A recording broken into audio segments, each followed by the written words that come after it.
Everyone, সবাই কেমন আছো? আশা করি ভালো আছো। তো সবাইকে জানাই রমজান মোবারক। তো আজকে প্রথম রোজার প্রথম সেহেরির দিন। চলেন দেখে আসি আম্মু কি করছে। গাইস দেখুন, আমার আম্মুর সেহেরি করা শেষ। আমি আসতে না আসতেই কিছু বলো। প্রথমে সেহেরি মাংস, ডিম, আলু ভর্তা আমার খাওয়া শেষ। কালকে দেখবো নি তুমি কিরকম রোজা রাখো। গাইস এখানে আমার আম্মু গরুর মাংস রান্না করে নিয়েছে, এখন এগুলো নিব। হ্যালো এভরিওয়ান, সবাই কেমন আছেন?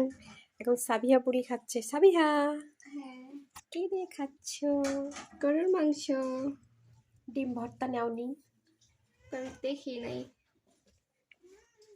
এই যে আমাদের বিড়ালগুলো, এই যে আমার কালে বিড়াল কালে, এই যে তোমাকে একটু দেখাচ্ছি। আর একটা এই যে, আর একটা ঘুমেছে, এর বাচ্চাটা ঘুমাইছে। মেও মেও, তোমরা ওজা থাকবে আজকে থেকে। দিনের বেলা কোনো খাওয়া নেই তোমাদের।